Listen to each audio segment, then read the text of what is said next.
أول مرة، أيوة هو مجهول الهوية ظهر قدامي أبشع منظر ممكن أشوفه في حياتي.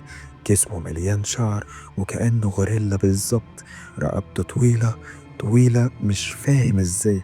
شايف قفصه الصدري بارز قدامي جدا، بيرسم نجمة خماسية وماسك سكينة وبيعور نفسه، وبالدم ده بيملى النجمة وكأنه بيغذيها بالظبط.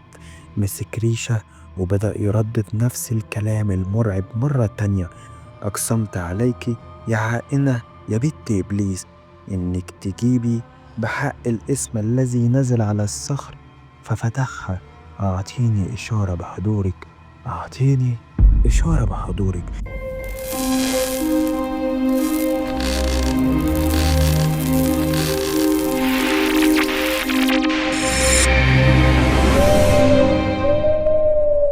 أهلا بيكم يا ملهمين، وأهلا بيكم في الجزء الثاني من حكاية المشرحة. ولو ما اتفرجتش على الجزء الأول فلازم إنك تدخل تشوف قبل ما تبدأ سهرة الليلة. ودلوقتي ما تنساش تحط اللايك الرايق وكومنت تدعم فيه أخوك، ولو أنت جديد معانا فانضم لعيلتنا المتواضعة وهي عيلة الملهمين. فعشان مطولش عليك، حضر قهوتك ووقت ركن اوضتك الهادي عشان انت الآن مع رعب الخميس، وبسم الله نبدأ.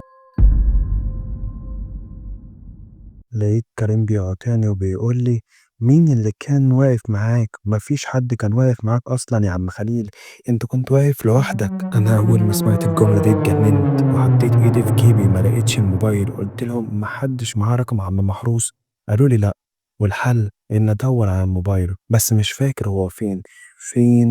ايوه افتكرت، الموبايل وقع مني فوق، لكن مش عارف فين بالظبط. طلعت ادور عليه، لما بصيت لقيته عند الباب بالظبط. الباب اياه قربت ببطء ووطيت علشان اجيبه بحذر وانا حابس انفاسي حرفيا. لقيت الباب بيفتح ببطء شديد جدا. كنت موطي وشايف رجلين بدأت تظهر قدام عيني. ده ده نفس البنطلون اللي كان لابسه ياسر. رفعت راسي ولقيته هو فعلا. قبل اي رد فعل مني وقبل اي حاجة، لقيته باصص ورايا في الفراغ وساكت. حاولت أكلمه، ألفت نظره وأحرك إيده قدام عينيه عايز أبعد بين المكان ده. لما لمست إيده علشان نبعد، إيده كانت متلجة لدرجة إني اكتشفت إن في بخار خارج من جسمه نتيجة البرودة. لكن واقف قدامه مش حاسس غير بصعق. بدون مقدمات لقيت عينه بتسود بالتدريج، وكان في سائل اسود بينتشر جوه عيونه لحد ما بقت سودة تماما. كل اللي عمله انه اداني ظهره ومشي ببطء ورجع جوه التلاجة. فضلت انادي عليه لكن طبيعي ان هو ما كانش بيرد. بدأت اسمع صوت خافت، كلام واسماء ونبرة غليظة حرفيا. بدأ يقول كلام غريب ومش مفهوم وكأنها طلاسم بالظبط. بحق عائلة بنت إبليس بدأت تظهر من العدم، أضواء لشموع كتير. كائن قاعد في نص الأرضية بتاعة الغرفة ومديني ظهره، والواضح إنه بيعمل حاجة قدام منه أنا مش شايفها. كان الواضح إنه مش حاسس بوجودي. ظهره مؤتب بطريقة غريبة، عاري عريض، شعره كثيف ومالي ظهره يشبه القرود بالظبط في عادتهم وكثافة شعره الأسود. وهو بيقول الكلام الغريب ده وكمل وقال بنبرة كلها رعب وترعب أي بني آدم حرفيا: توكل يا أبا مروءة بحق شمهور. صوته مخيف كأنه خارج من قلب الجحيم. إزاي ما قدرتش ألمح اللي موجود قدامه؟ الكارثة اللي اكتشفتها متأخر إن في جثة محطوطة قدامه بالطول وهو ماسك راسها وبيرمي عليها طلاسمه وحاجاته المرعبة. عايز أصرخ، الصوت ما بيخرجش. الحل الأسلم إن أهرب من هنا دلوقتي.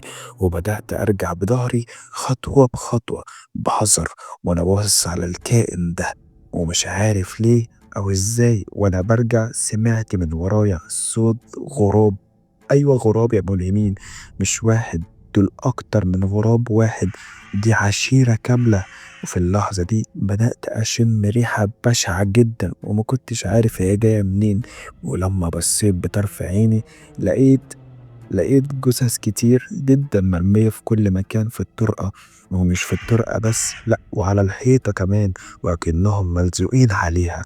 غربان سودا تمامًا بياكلوا بشراهة في الجثث دي. أنا مش فاهم إيه اللي بيحصل ده، وكأني متحاصر، لأ ده أنا فعلًا متحاصر من كل مكان ومش هاعرف أخرج من هنا. وباقول لنفسي لأ مستحيل يكون اللي أنا شايفه ده حقيقي، أكيد بيتهيأ لي أكيد.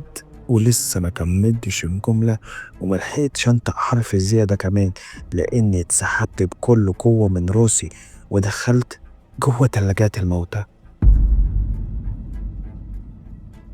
اتخبطت بقوة في الحيطة ووقعت على الأرض، وأنا حاسس بالدم بينزل من دماغي، لكن مش شايف حاجة خالص. اختفت الإضاءة بتاعت الشموع وعم الهدوء وهدوء غريب ومريب في المكان كله. قعدت مكاني وأنا بتمنى ربنا إن يغمى عليا دلوقتي، خايف ومرعوب وجسمي بيترعش بقوة. سامع صوت الغربان بره الأوضة، صوتهم مزعج ومقبض للقلب.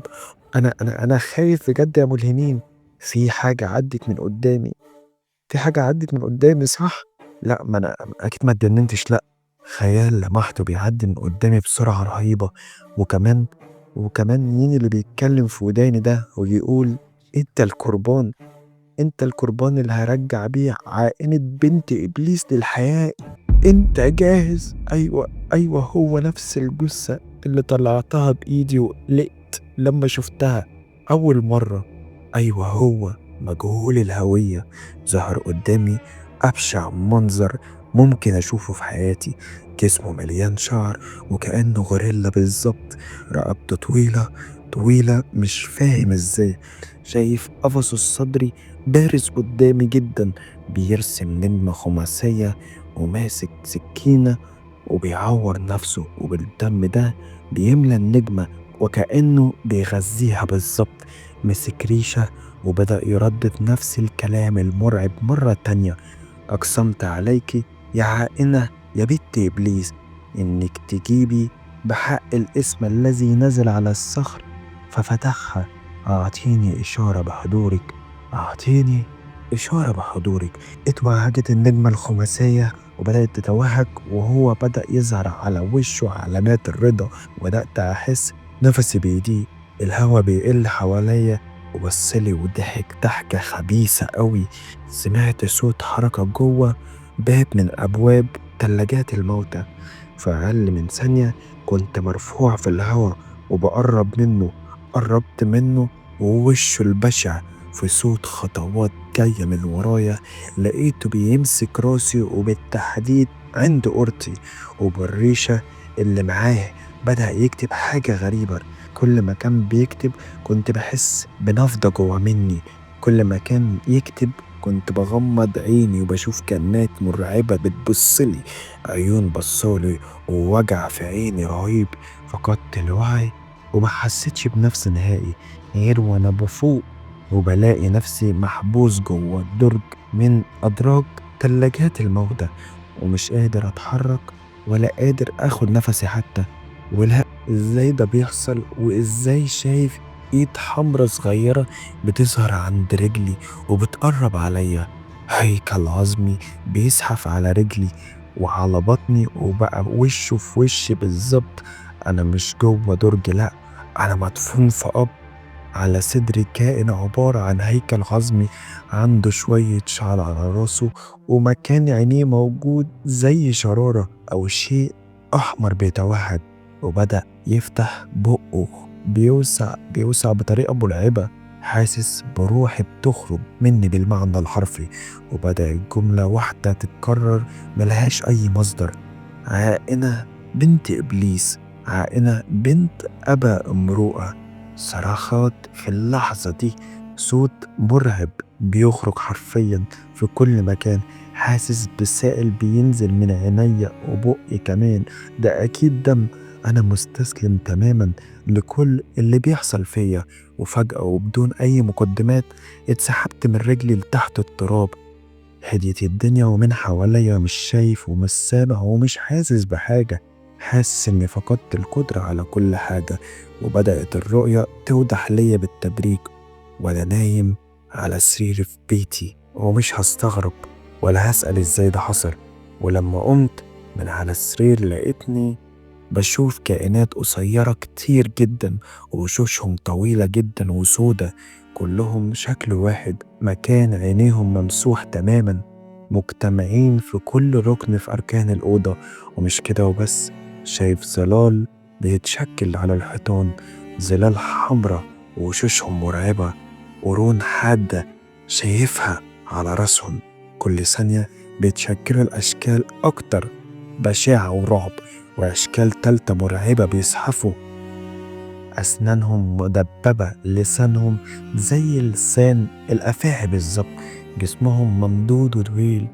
أنا بقول بقيت بشوفهم، الحجاب اللي حاجز بيني وبينهم وبين العالم الآخر اتشال من عليا. عرفت من عم محروس إن لقاني مرمي قدام باب التلاجة ومغمى عليا، شالني هو وكريم ومصطفى وجابوني هنا. ولما سألت عم محروس عن ابنه لقيته بيقول لي وبكل استغراب: أنا كل خلفتي بنات يا ابني، ما عنديش أولاد صبيان. اكتشفت إني كنت ضحية للعبة وسخة سببها المسعفين، والشخص اللي مثل عليا إنه ميت هو عايش مش ميت. عمل طقوس عليا وحضر عائنة، وهي كانت الهيكل العظمي اللي شفته. حياتي باظت وما بقيتش مستحمل شكلهم ومناظرهم دي، لحد ما قررت أدخل لطريق الجحيم برجليا. هستغل وجودهم حواليا، وأول حد هعمل فيه طقوس السحر والشعوذة هما كريم ومصطفى. أما مجهول الهوية ما بقيتش أشوفه خالص، لكن مسيري أقابله في طريقي، وساعتها هخليه جثة بحقه حقيقي. أنا معرفش عنه أي حاجة، لكن هعرف وأكيد هرجع أقول لكم.